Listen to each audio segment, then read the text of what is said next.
ดับต่อไปนี้ผมชื่อพ่อนันตันดวงมณีอายุ70 ปี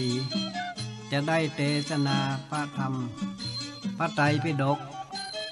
เล่มที่4เรื่องอาคัญญสูตรผูกที่1ขอเชิญท่านทั้งหลายสดับรับฟังได้ณบัดนี้แล้วนะโมตัสสะภะคะวะโตอะระหะโต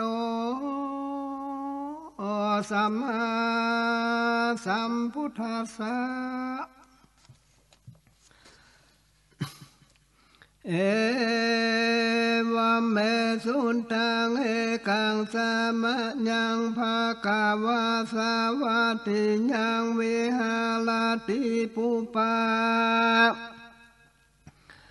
ลาเมมิกาลมาตุปัสสะเตเตนะโคนะนาสะมันเยนะวาเสนาภาลตาจาจาวาจาภิกขุสุปาลิวาสันติภิกขุภาวังอากังขมานาติมานีจักได้แสดงพระธรรมเทศนาในอากัญญสูตรวิมาในคัมภีร์ทิงคานิกายปฏิมกาสลองฉันทาปดาปัญญาปาละเมงสาธุชนบุญดาบริสัทตามสมควรแก่เวลาดำเนินความตามภาละปาพระบาลีว่าเอมัมเมสุตังข้าพระเจ้าผู้มีชื่อว่าอานันทะได้สดับมาอย่างนี้เอกังสัมมายังภควาสามเณรสมเด็จพระโมนีท่านเจ้าประดับอยู่ในพระวิหารบุปลานะปราสาทซึ่งนางวิสาขา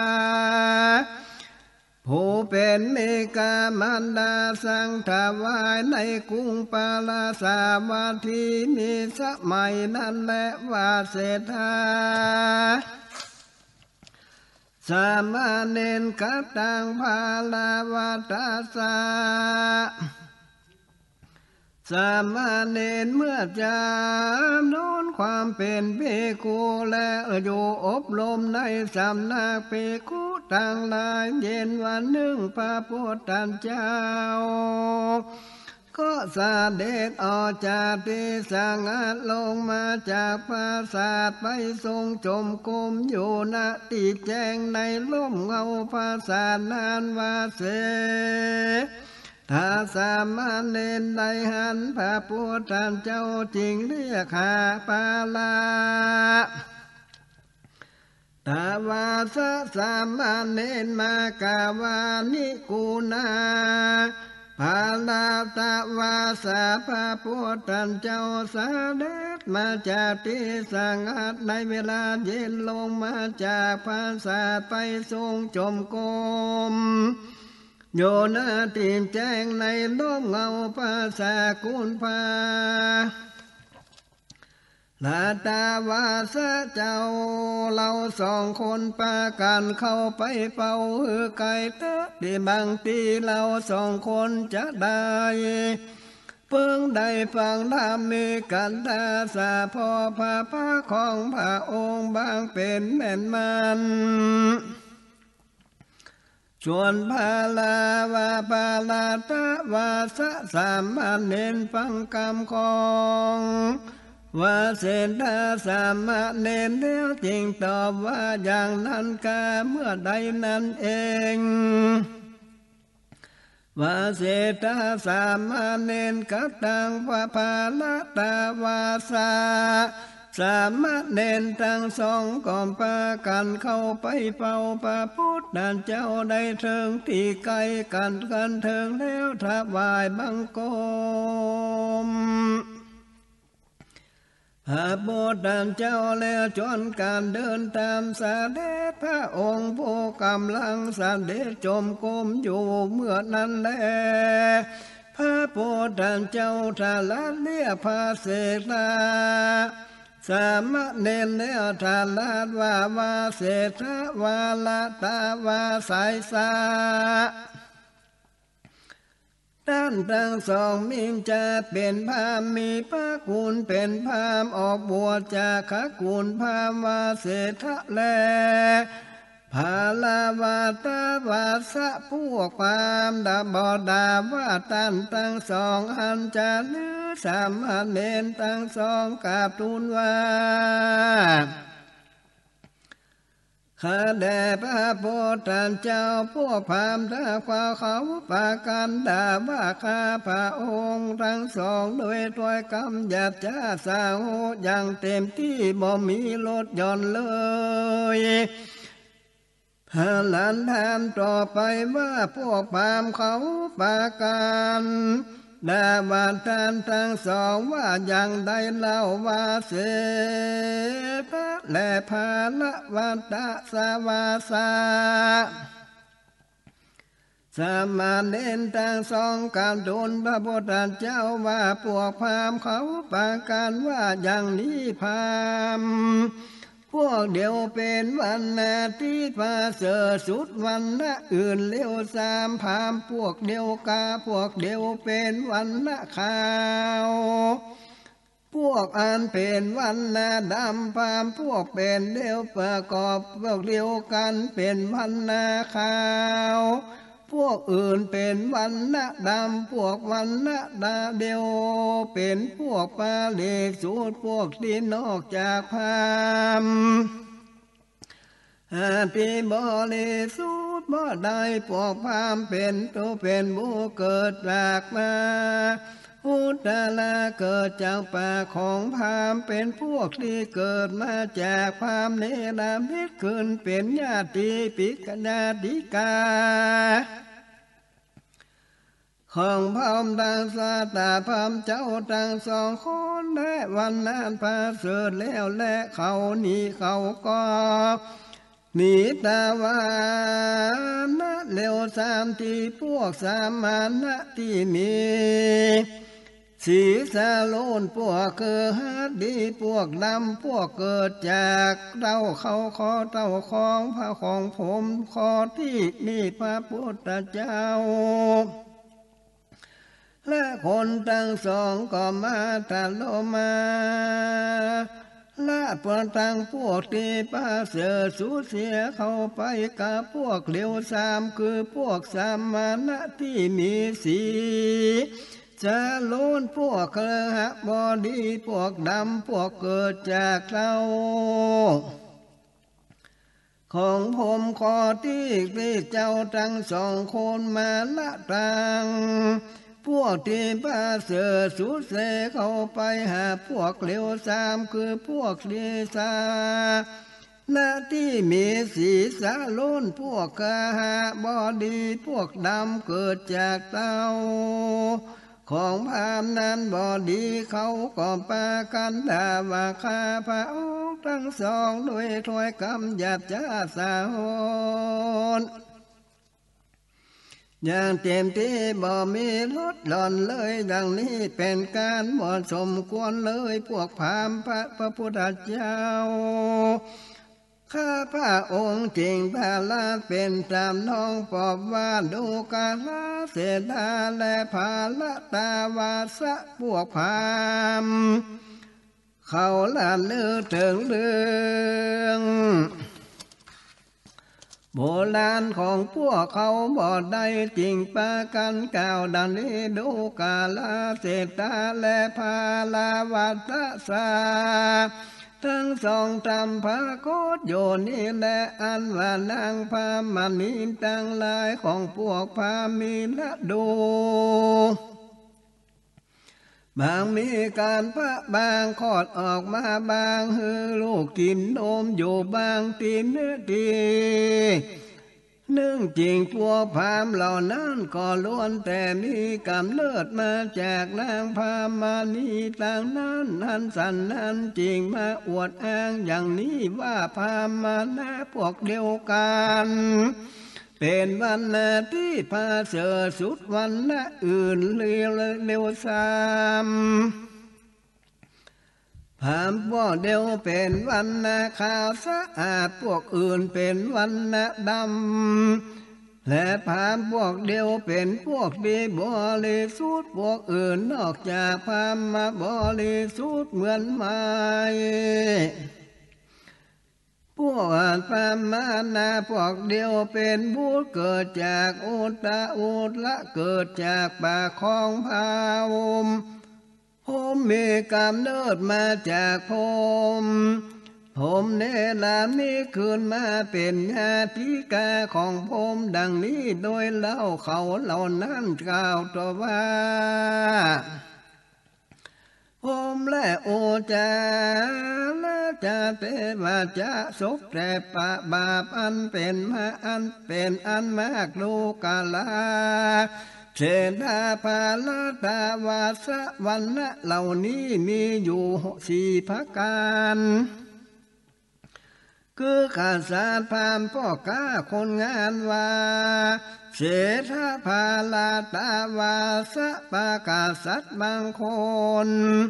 ในโลกนี้มีประกาศปีขาสัตรักษามีประกาศปีประพฤติผิดในกามมีประกาศปีอูจุไล่เต้นอูสอเสียกล่าวกรรมหยาบจะคายและอูถอยกรรมเลวไล่ละโมบมากผิดปองปองไล่ผู้อื่นมีความหันติดและมาเสธาและพาลาวาตาวาสาวาสะโดยอาการที่กล่าวมานี้อกุศลธรรมเราได้ตีนับว่าเป็นกุศลมีต่อซึ่งนับว่าธรรมมีโทษและปุกกะละหมอกควรเสพบ่สามารถเป็นอริยธรรมที่นับว่าบ่สามารถจะเป็นของต้านผู้พาเสริฐเป็นธรรมดาคือผลสำนักละผลดำนักผ่าตำนี้ไว้คุกอากุศลเหล่านั้นมีปรากฏในบาในกษัตริย์บางคนในโลกนี้อยู่พอมูลดูกาลาวาเศรษฐภาลา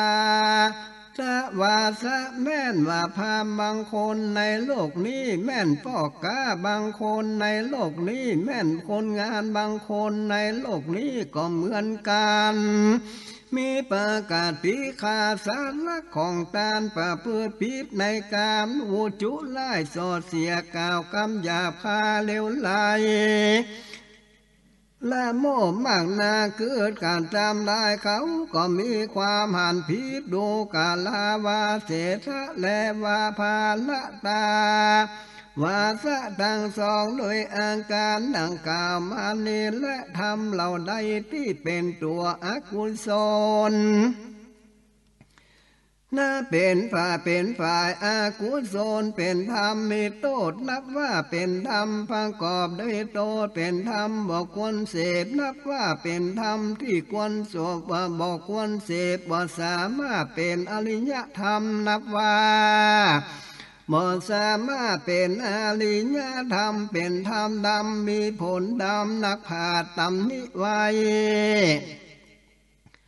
ธรรมเหล่านั้นมีปรากฏอยู่ในแม่นคนในคนงานในคนในโลกนี้บางคนถูก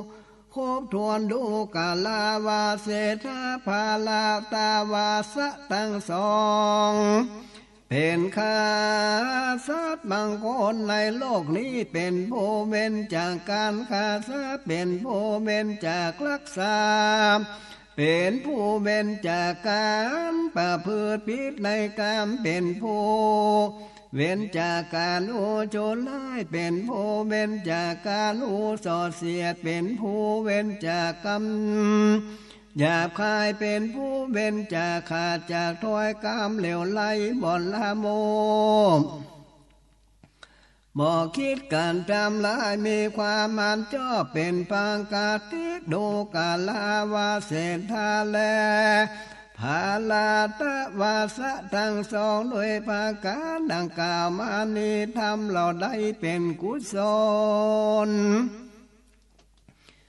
นับว่าเป็นฝ่ายกุศลเป็นธรรมบ่มีโทษนับว่าเป็นธรรมหาโทษบ่ได้เป็นธรรมที่ควรทรงเสพนับว่าเป็นธรรมที่ควรเสพสามารถเป็นอริยธรรมนับว่าสามารถเป็นธรรมที่ควรแก่ต้านที่เป็นอริยะเป็นธรรมขาวสะอาดมีผลขาวสะอาดนักผ่าสักเสริญนักธรรมเหล่านั้นก็มีปรากฏอยู่ในแก่สัตว์บางคนในโลกอย่างนี้อย่างบริบูรณ์ดูกาลเศรษฐาภาลตาวาสะทั้งสองแม่นมาพามบางคนในโลกนี้แม่นพ่อกาบางคนในโลกนี้แม่นคนงานบางคนในโลกนี้ก็เหมือนกันเป็นผู้เว้นจากฆ่าสัตว์และจากการลักจากของแห่งตานการทำผิดในการจากกรรมจูกรรมร้ายกรรมส่อเสียดจากกรรมหยาบคายจากกรรมเลวไหลบ่อนละโมบอกคิดจองเวรผู้อื่นมีความมันชอบเป็นปากาติโดกาลาวาเศรษฐาภาลตะวาสะทั้งสองโดยอาการดังที่กล่าวมานี้แลธรรมเราได้ที่เป็นตัวกุศลนับว่าเป็นฝ่ายกุศลเป็นธรรมบ่มีโทษนับว่าเป็นธรรมหาโทษบ่ได้ เป็นธรรมที่ควรทรงเสพนับว่าเป็นธรรมที่ควรเสพสามารถเป็นอริยธรรมนับว่าสามารถเป็นธรรมที่คู่ควรแก่ตามที่เป็นอริยะเป็นธรรมขาวสะอาดมีผลขาวสะอาดเหล่านักผ่าสรรเสริญนักธรรมเหล่านั้นมีปรากฏอยู่แม่นในคนงานบางคนโลกนี้บ่อย่างครบถ้วนดูกาลเศรษฐาและวาลตะวาสะทั้งสองในก่อเมื่อวันนะทั้งสี่เหล่านี้เป็นรวมเป็นบุคคลสองจำพวก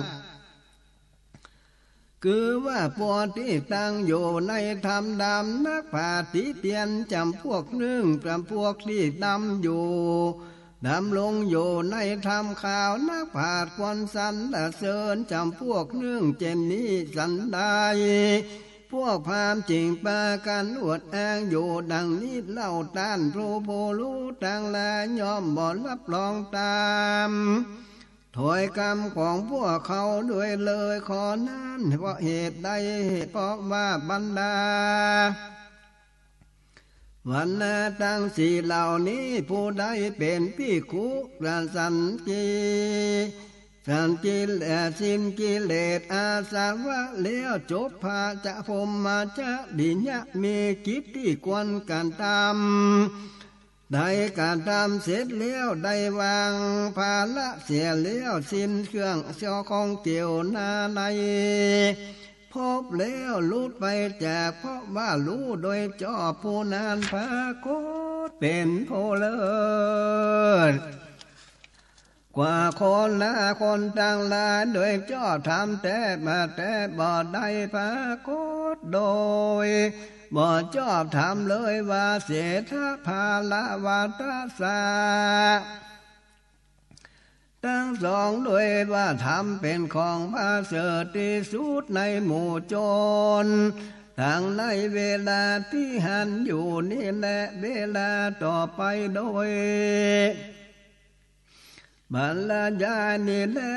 ด้านทั้งสองเพิ่งเข้าใจตามนี้เถอะว่าธรรมนั้นเป็นของพระเสริฐที่สุดในหมู่โจร ดังในปัจจุบันและอนาคตดูกาลาวาเสธาภาละวะภาลตะวาสะทั้งสองพระเจ้าพระเสนเดโกศลทันลงสลาบและสัตว่าสมณะโคดมพูยอดเยี่ยมได้ถาลงบวชจากสากัญญาภากูลดังนี้ก็พวกสากัญญาภากูลดังนี้ก็พวกสากัญญาภากูลยังต้องเป็นผู้เสด็จพระพันเจ้าพระเสนาที่กุศลเป็นทุกวันในคณะเป็นทุกคณะวันนั้นพวกเจ้าสากัญญาตาการจริงก็ตามการนอบน้อมอภิวาทลุกลับกระทำอันจุลิกรรมและสามิจิกรรมในพระเจ้าพระเสนเดกุศลตั้งแต่เถิงกาลาอันลันกิดิญาที่นอบน้อมข้ากราบไหว้ทูลลาบการตามอันจุลิกรรมสามิจิกรรมนั้นอันนั้นพระเจ้าปาเสนาที่กุศลก็ยังจริงกันตามอยู่ในรัฐากาตะเหมือนกันโดยท่านลงถือว่าสมณะโคดมเป็นผู้มีจ้าคกูลสูงกว่าเราเป็นผู้มีจ้าคกูลต่ำกว่าพระมณะโคดมเป็นผู้มีกำลังมากกว่าเราเป็นผู้มีกำลังน้อยกว่าสมณะโคดมเป็นผู้มีกุณาเลื่อมใสมากกว่าเราเป็นผู้มีกุณาเลื่อมใสน้อยกว่าเราสมณะโคดมเป็นผู้สูงสักดีกว่าเราเป็นผู้ต่ำสักกว่าเราดังนี้เป็นตั้งแต่นี้และถ้าลงสักกาลาเขาลบนามถือผู้จานบนอบอาภิวาลุกลาพนมมือนามสักการในตถาคตโดยอาการอย่างนี้แลดูกาลาวาเสธาภาลตาวาสะทั้งสองโดยบรรยายมานี้มือตั้นทั้งสองเพิ่งเข้าใจเตอว่าธรรมเท่านั้นเป็นของพระเสริฐในจุมโจรทั้งในปัจจุบันและอนาคตพระพุทธเจ้าทละต่อไปว่าดูกาลาเสธะและภาลตาวาสะทั้งสองมีชาติก่อนต่างกันมีชื่อก่อนต่างกันมีโคตรก็แยกกันมีข้ากูลก็ผิดกันพากันเปลืองเงาเลือนมาเปียบวนเป็นปัมปาจิเมื่อยังจะมีมาถ้ามีมาถามว่าท่านทั้งสองคนนี้เป็นพวกนายท่านทั้งสองเพิ่งตอบเขาว่าเจ้าทั้งสองเป็นพวกสามณะสากัญญาบุตรดังนี้เตวาเศรษฐะแลภาลตาวาสะทั้งสองผู้ใดมีศรัทธาตั้งมันอยู่ในตถากันตะเกิดขึ้นแล้วแต่ละเกี่ยวคืออาลิญะมากปาดินฐานมันกุงอันสัมมานะภามานาเตปาเจ้ามันพรมและผู้ใดผู้หนึ่งในโลกบ่อาจเปลี่ยนแปลงไปได้ควรเรียกผู้นั้นว่าเป็นบุตรเกิดแต่พระเอาลาเกิดแต่พระโอษฐ์ของพระพุทธเจ้าเป็นผู้เกิดแต่พระธรรมเป็นผู้ที่พระธรรมเนรมิตขึ้นเป็นผู้ละมรดกพระธรรมข้อนั้นเพราะอันใดเพราะคำว่าธรรมกายคือว่าพวกที่สืบเชื้อสืบสายมาจากธรรมก็ดีคำว่าสาพมมาพรหมกายคือหมู่อันพระเสริฐอันเกิดแต่พรหมก็ดีคำว่าธรรมาสุธรรมทูตคือว่าสภาพหรือเกิดมาจากธรรมก็ดีคำว่าพรหมาสุพรหมาสูตรคือสภาพอันพระเสริฐที่เกิดมาแต่พรหมก็ดี เป็นพระกุลของพานตาทากันตะแดโดกาลาวาเสทาภาลวาตาสาสามเณรทั้งสองในอดีตกาลอันล่วงแล้วมานานนั้นเป็นสมัยยะดีที่โลกนี้เสียงกับโลกตากำลังวินาศอยู่พวกสัตว์นายใดปากันคืนไปบังเกิดในอาภาสาลาภูมิมาโลกมากกว่าม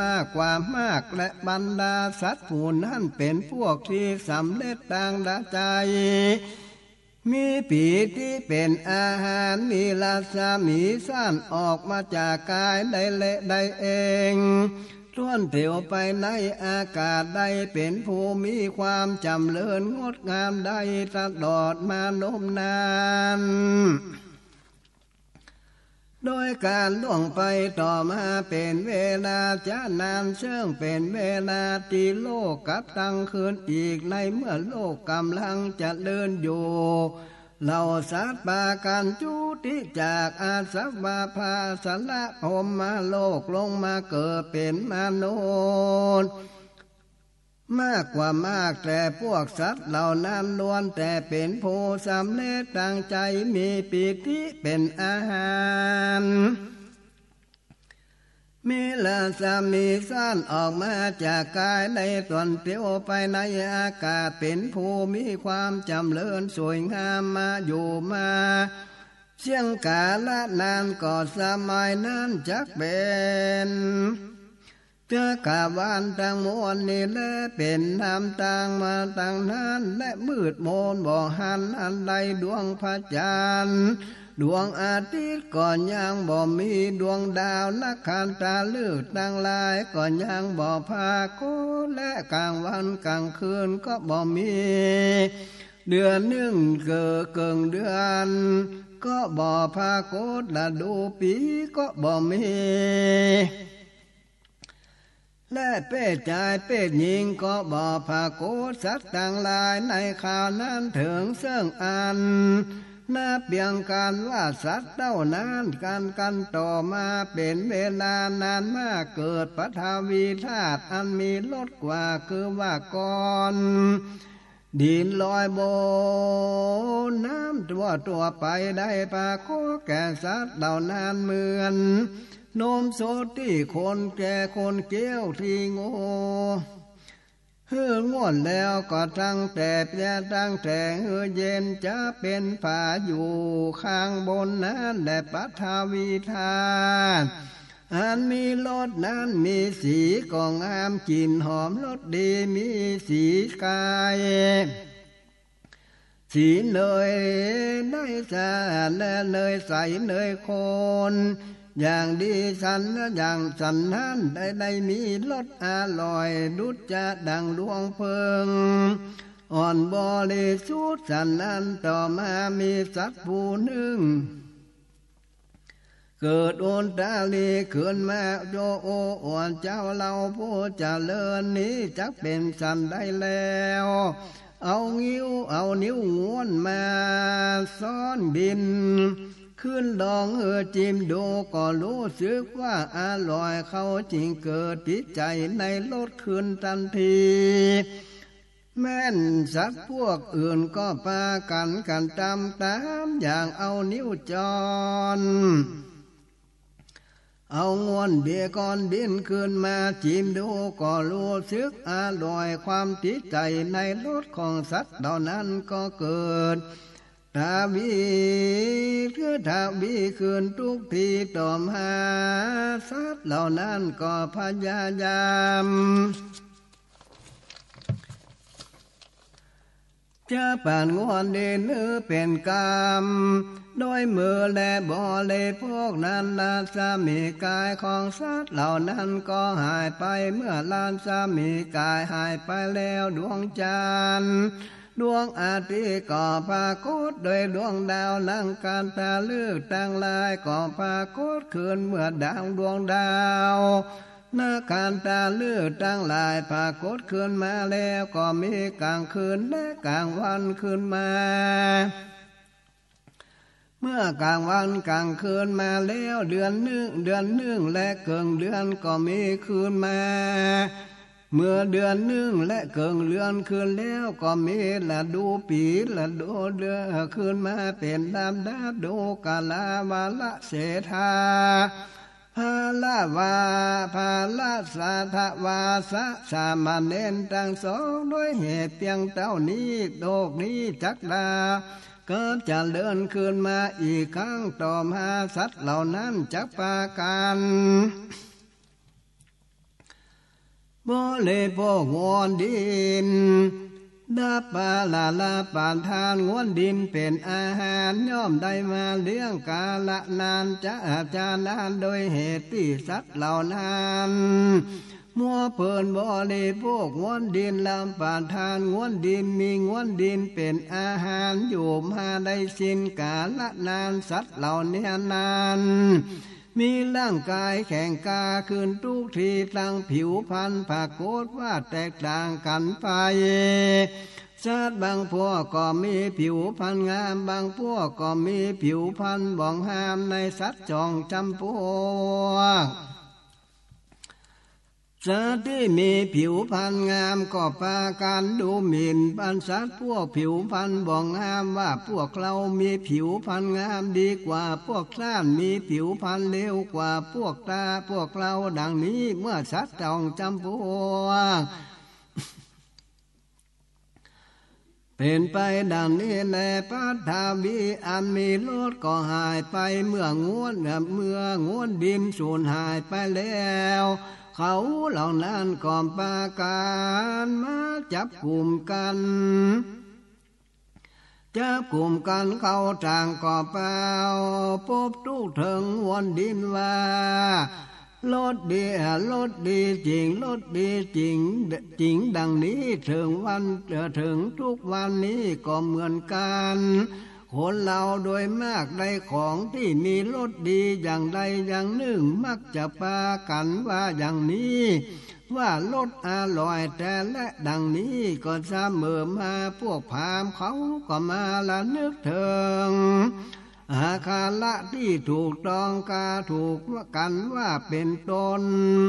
เดิมเป็นของโบราณนี่แหละแต่พวกเขาก็บ่รู้สักเถิง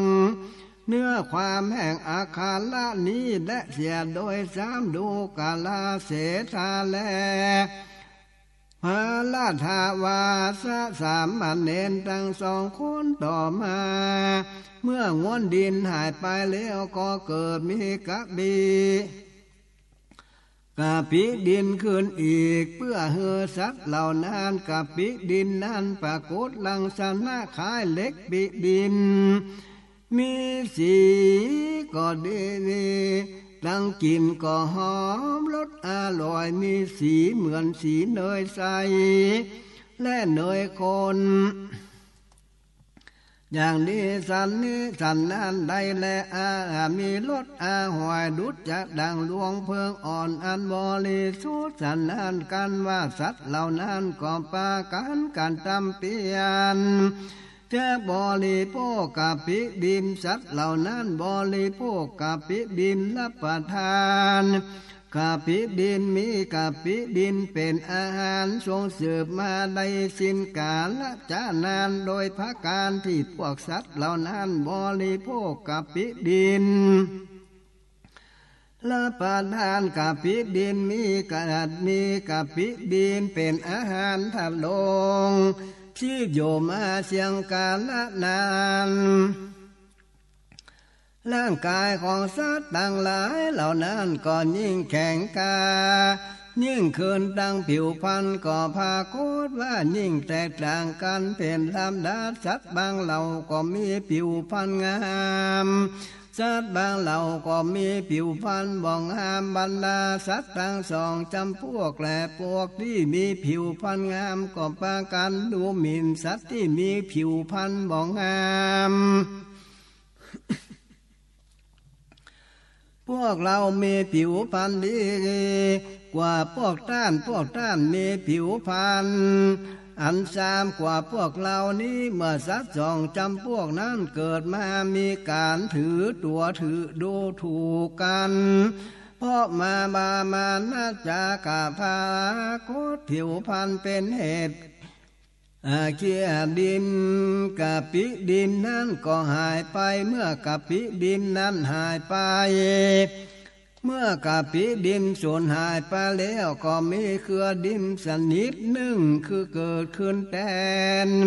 เครือดินนั้นปรากฏคล้ายผลหมากเป้าที่ดีเดียวเครือดินนั้นมีสีของงามทั้งกลิ่นก็หอมมีรสอร่อยมีสีคล้ายสีเนยใสและเนยข้นอย่างดีสันนั้นได้มีรสหอยดุจจะดวงดังดวงเพลิงอันบริสุทธิ์ลากันแล้วพวกสัตว์เหล่านั้นก็ปากันพยายามจับบริโภคเครือดินเมื่อสัตว์เหล่านั้นบริโภคเครือดินเป็นอาหารน้ำดงมาได้ตลอดกาลยันนานโดยภาการที่สัตว์เหล่านั้นปากันบริโภคเครือดินกินเป็นอาหารเลี้ยงชีวิตมากาลละอันยาวนานร่างกายของสัตว์เหล่านั้นจะมีอาการแข็งแรงยิ่งกว่าประมาณทั้งผิวพรรณก็ปรากฏว่าแตกต่างกันไปทุกที่บางพวกก็มีผิวพรรณงามบางพวกก็มีผิวพรรณบ่งงามสัตว์ทั้งสองจำพวกสัตว์ที่มีผิวพรรณงามก็ปากันดูแคว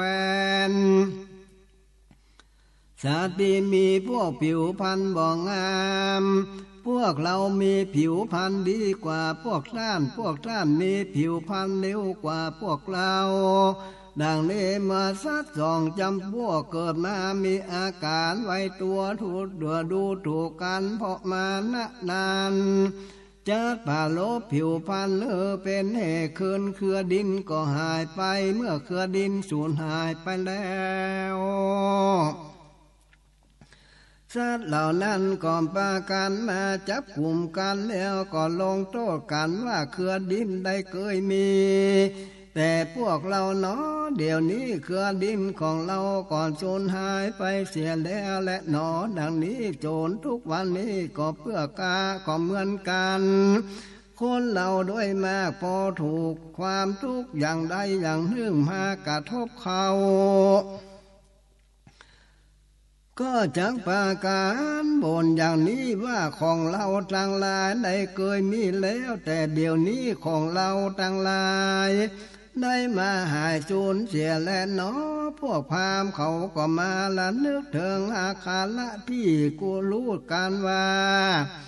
เป็นตนเดิมของโบราณนี้มาแต่พวกเขาก็บ่รู้สักถึงเนื้อความแห่งอาคาลานี่เสียอีกโดยสมเด็จพระสัมมาสัมพุทธเจ้าทลัดเล่าโดยความดึกดำพันว่าเสถะและว่าพาลาตาวาสาสามเณรทั้งสองมีในญาโดยภากา